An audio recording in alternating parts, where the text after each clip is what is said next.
Assalamualaikum warahmatullahi wabarakatuh. Perkenalkan, nama saya Zahra Belina Winanti dari Prodi Manajemen dengan NPM 2034024164117. Saya akan mempresentasikan review jurnal yang saya kerjakan.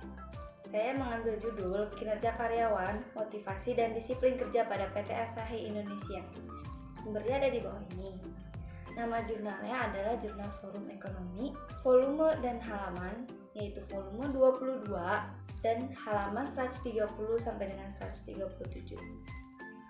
Tahunnya yaitu tahun 2020. Penulisnya Rania Sari, Bimanti, Esti, dan Yustia Nadia Marwah. Yang mereview adalah saya sendiri pada tanggal 18 April 2022. Latar belakang. Di era globalisasi saat ini, persaingan antar industri di Indonesia semakin ketat. Banyak perusahaan yang mampu menunjukkan kekuatannya, sehingga setiap perusahaan perlu membenah diri dan berencana untuk menjadikan perusahaan tersebut semakin maju dan terus dipercaya oleh masyarakat. Salah satu faktor perkembangan perusahaan adalah kualitas sumber daya manusia. Menyadari pentingnya sumber daya manusia dalam menunjang perkembangan suatu perusahaan tentunya membutuhkan sumber daya yang memiliki potensi, motivasi, kreativitas, dan disiplin yang tinggi untuk mencapai hasil yang baik. Hasil yang diharapkan dapat memberikan kontribusi terhadap keunggulan masing-masing perusahaan. Dapat dinilai dari kuantitas, kualitas, ketepatan waktu, efisiensi pekerja yang dilakukan. Tujuan penelitian. Tujuan penelitian ini adalah untuk menganalisis pengaruh motivasi dan disiplin terhadap kinerja karyawan sebagian dan secara simultan di PT Asahi Indonesia. Subjek penelitian, seluruh karyawan PT Asahi Indonesia dengan 80 karyawan. Metode penelitiannya adalah analisis kuantitatif.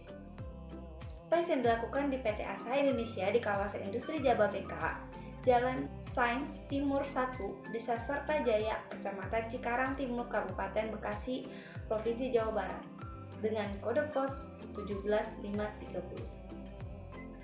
Populasi dalam penelitian ini adalah seluruh karyawan PT Asahi Indonesia dengan 80 karyawan. Teknik pengambilan sampel yang digunakan dalam penelitian ini adalah sensus atau sampling jenis dengan 80 pekerja. Definisi dari operasional variable dependent sendiri adalah produktivitas bertindak sebagai pencapaian di tempat kerja di mana kesuksesan dikaitkan dengan prestasi kerja. Karyawan yang melakukan pekerjaan dengan baik dapat diidentifikasi dengan mengevaluasi kinerjanya. Penilaian dapat membantu mengukur penggunaan sumber daya yang ada dan dapat membantu mengidentifikasi apa yang perlu ditingkatkan. Cara dan alat ukur variabel dependent.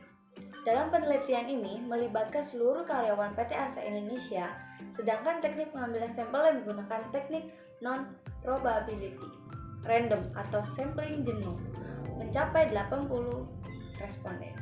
Metode pengumpulan data menggunakan angket, wawancara, penelitian perpustakaan, sedangkan metode analisis data menggunakan uji kualitas data, uji asumsi klasik, dan uji hipotesis menggunakan alat analisis SPSS. Hasil penelitian. Seperti yang ditunjukkan penelitian, motivasi berpengaruh positif terhadap kinerja karyawan. Dan nilai hitung 2,746 lebih besar dari tabel 1,991. Jika angkanya lebih besar dari tabel, disiplin kerja berpengaruh positif terhadap kinerja karyawan dengan angka 2.685 lebih besar dari tabel 1991. Nilai R2 dalam penelitian ini sebesar 0,247. Artinya 24,7% motivasi dan disiplin kerja berpengaruh terhadap kinerja pegawai. Sedangkan 75,3% sisanya kinerja karyawan dipengaruhi oleh variabel lain yang tidak diteliti dalam penelitian ini. Kekuatan penelitian. Pertama, menggunakan kata baku yang sejalan dengan EYD. Yang kedua adalah penulisan jurnal rapi. Yang ketiga, diperkuat dengan tinjauan pustaka. Dan yang terakhir, penjelasan menggunakan tabel sehingga mudah dipahami. Kelemahan dalam penelitian ini adalah terdapat kata mubazir yang tidak efektif. Kesimpulannya, motivasi sangat penting untuk meningkatkan kinerja karyawan, dan motivasi akan selalu ada serta dapat meningkatkan produktivitas yang baik. Motivasi karyawan akan membuat karyawan bersaing untuk mendapatkan yang terbaik. Tentunya perusahaan akan tumbuh dan berkembang. Sekian yang dapat saya sampaikan, kurang lebihnya mohon maaf. Assalamualaikum warahmatullahi wabarakatuh.